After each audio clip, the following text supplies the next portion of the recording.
জানালার ফাঁক দিয়ে দেখি লোকটা পাইপ নাড়াচাড়া করতেছে, পানি ওঠানোর চেষ্টা করতেছে।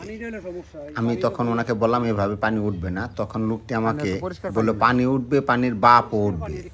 তো এইভাবে চ্যালেঞ্জ করলো আর কি। তা আমি কৌতূহলবশত তার কাছে গেলাম। উনি অনেক চেষ্টা করতেছে পানি ওঠানোর। নিউটনের গতি সূত্র পড়ছেন না? আমি তো এই সূত্র দিয়ে চালাই। এই সূত্র, এটা আপনার শক্তি প্রয়োগ করতে হবে, আপনি অনায়াসে পারবেন না।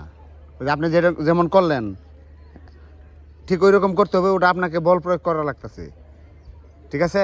না হলে এটা আপনার কোনোভাবে সম্ভব না। আর না হলে এই পানির যে উৎস থেকে ওইটা যেন নিচে থাকে, না হলে আপনার পানি উঠবে না।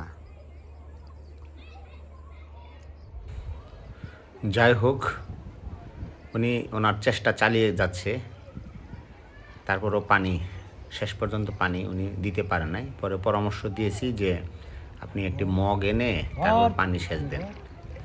এখানে লাল শাক বোনা হয়েছে, তারপরে লাউয়ের জাংলা দেওয়া আছে, লাউ দুনো সাইড মোটামুটি ঠিক আবার আছে। পাশেই মিষ্টি কুমড়ার চারা রোপণ করা আছে, আছে একটা মুখামুখি আছে। ভালোই হয়েছে।